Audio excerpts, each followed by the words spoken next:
Bienvenue dans ce nouvel épisode de Raconte-moi ton histoire qui nous amène ici au lycée Wayne Twiré, un lycée qui a 24 classes et qui a plus de 2000 élèves. Ensemble, nous allons aller à la rencontre de Déborah et Rebecca, une équipe jeune et très dynamique qui sensibilise aussi et qui lutte contre la transmission du VIH-Sida. Et ensemble, on va essayer de comprendre comment elles œuvrent sur le terrain, quel est le sens de leur engagement social auprès de leurs jeunes camarades à faire changer de comportement, à les faire changer de comportement, mais très tôt. D'accord, bonjour à vous. Et franchement, nous sommes sublimés par le fait qu'ils trouvent l'énergie tout de suite, ils sont éveillés tout de suite et ils pensent tout de suite à agir pour que leurs camarades changent de comportement. Alors nous sommes là ce matin pour vous parler du VIH. Je vais passer la parole à ma camarade ici qui va un peu vous expliquer. Alors aujourd'hui, on va parler du VIH comme on l'a déjà dit. Quelqu'un sait ce que c'est? Vous ne savez pas ce que c'est? Ça se transmet par les objets souillés. Les objets souillés. La voix mère-enfant. Oui. Et les rapports sexuels non protégés. D'accord. Quelqu'un veut ajouter quelque chose? L'enfant aussi peut avoir sans que la mère ait ça. Lors de l'accouchement, par exemple, si ou la mère accouche là, si c'est sale et puis la personne qui est montée là a le sida là. Si par exemple le virus là est là-bas et puis c'est pas bien nettoyé, c'est pas propre. Si une femme monte et puis elle accouche, l'enfant peut avoir ça. Le sida aussi. La voie sanguine avec les objets souillés ou bien le matériel non nettoyé là, c'est ça là? Les rapports sexuels non protégés.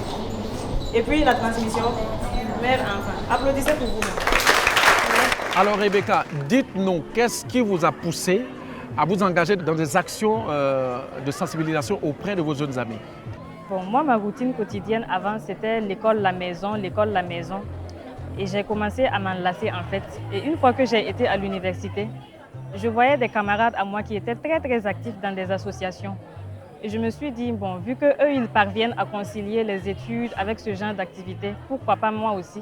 Et j'ai décidé d'intégrer la vie associative. Et je me suis rendu compte, en fait, que c'était formidable parce que j'ai pris conscience que, en tant que jeune, je peux grandement contribuer au développement de ma communauté. Donc, ça m'a donné encore envie d'être plus engagée que je ne l'étais déjà.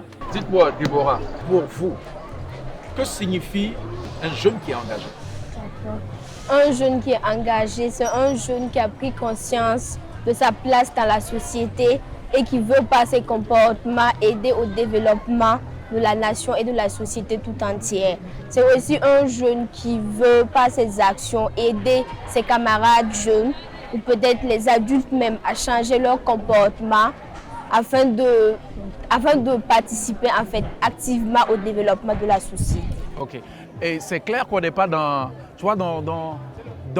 vos difficultés, vos peines, ce que vous ressentez en tant que jeune. Et c'est important que pour les adultes qui nous suivent, que vous leur dites aujourd'hui, quelles peuvent être les difficultés d'un jeune des années d'aujourd'hui? Bon, selon moi, je pense que les difficultés qu'un jeune peut rencontrer, c'est plus la communication à la maison avec les parents. De nos jours, il y a trop de tabous. Bon, même jusqu'à de nos jours, je veux dire, les parents ne communiquent pas assez avec les enfants sur ce qui est important, sur ce qu'ils doivent savoir en fait. Je parle de la vie sexuelle, bien sûr. Et les jeunes, bon, ils apprennent tout dehors. Il n'y a pas vraiment de conseils avisés en fait. Il n'y a pas de discussion en fait sur la vie sexuelle en tant que telle. Et c'est vraiment dommage. Vous qui représentez les parents d'élèves, on aimerait quand même avoir votre avis sur ce qu'ils nous ont dit. Nous devons, dès le bas âge, rentrer en communication, partager avec les enfants pour les moindres bobos. Et comme ça, avec le temps, l'enfant pourra partager ce qu'il a au fond du cœur. Parce que qu'est-ce qui se passe aujourd'hui? Beaucoup d'enfants ne peuvent pas s'arrêter pour parler avec leur papa ou leur maman. Le plus souvent, c'est avec la maman surtout. Mais si dès le bas âge, on ne lui apprend pas On ne lui dit pas, tu peux me dire ce qu'il y a, ce qui ne va pas. Donc quand il grandit, il va garder beaucoup de choses avec lui. Au moment où nous voudrions qu'il vraiment soit ouvert, c'est en ce moment qu'il va se fermer. Donc je pense qu'à nous les parents, nous devons nous remettre en cause, essayer de voir dans la mesure du possible, voir quelle manière adopter pour que les enfants puissent nous écouter, nous comprendre. Nous sommes avec Djamira Zorom et Omar Tao, tous travailleurs au sein de l'UNICEF, mais aussi engagés auprès de ces jeunes-là qui sont actifs et qui sont sur le terrain. Ce que je veux savoir, c'est quel est votre engagement professionnel, mais surtout personnel dans l'accompagnement de ces jeunes. Avant d'arriver à l'UNICEF, j'étais vraiment un jeune activiste engagé dans les questions de l'accès aux services de santé sexuelle et reproductive pour les adolescents et jeunes. Et je pense que le véritable problème dans ce milieu, c'est le manque d'information, la difficulté d'accès à la bonne information, l'information sûre et de qualité. Et le fait d'être à l'UNICEF est une très belle opportunité pour moi de canaliser les besoins en fait, de l'ensemble des adolescents, l'ensemble des enfants, l'ensemble des jeunes au sein de cette institution afin que leur voix puisse porter ainsi les besoins qu'ils ont, qu'ils expriment et les adresser à qui de droit afin qu'ils puissent eux-mêmes dire ce qu'ils pensent réellement afin qu'on puisse trouver des solutions à ces problèmes qu'ils rencontrent. Quels conseils avez-vous à donner aux parents, mais aussi à ces jeunes-là pour essayer de souder cette brèche? D'accord. De mon point de vue, ce qui est important à savoir, c'est qu'en tant que parent, ça je m'adresse directement aux jeunes, en tant que parent, on ne veut que le bien de son enfant. Les parents veulent toujours notre bien. Donc il est important que les jeunes sachent que les parents sont de leur côté. Maintenant, mon message pour les parents, c'est quoi? C'est qu'ils prennent aussi conscience du changement, de la transformation et du fait qu'ils doivent être plus indulgents, ils doivent être tolérants et ils doivent trouver la manière adaptée. C'est-à-dire qu'ils doivent chercher à savoir quels sont les moyens de communication que les jeunes utilisent, la compagnie, l'école. Les parents doivent s'intégrer, ils doivent s'impliquer profondément dans la vie de leurs enfants. Déjà, j'ai parlé de la communication entre les enfants et les parents qui ont un problème à faire pour la jeunesse. Et YouReport, c'est cette plateforme-là qui permet un cadre d'échange des jeunes envers les jeunes.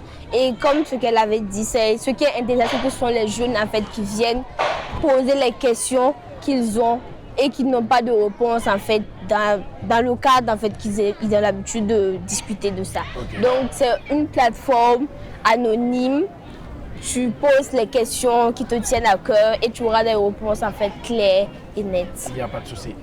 Donc, comment on fait pour s'inscrire sur la plateforme YouReporter? Pour s'inscrire sur la plateforme YouReporter, on envoie Burkina au 3354 et c'est un message gratuit pour tous les réseaux téléphoniques mobiles au Burkina Faso. Voilà, donc Burkina au 3350, vous envoyez sur la plateforme YouReporter. Ce n'est pas payant, c'est complètement gratuit. L'inscription est gratuite. Allez-y là-bas, échangez, posez vos problèmes, parlez entre jeunes. Et ce n'est que comme ça qu'on va faire avancer le Burkina et l'Afrique en général. Je m'appelle Aïcha. Voilà, on est ancien des engrais Pascal. Je m'engage à lutter contre la transmission du VIH dans mon établissement et dans ma communauté. Merci les jeunes, merci pour votre engagement. Mais n'oubliez pas, le VIH-Sida est une réalité. Préservez-vous, faites attention, mais portez le message auprès de vos amis. Continuez la sensibilisation et surtout, soyez sains, portez-vous en bonne santé parce que demain le Burkina Faso prend sur. Cri de guerre.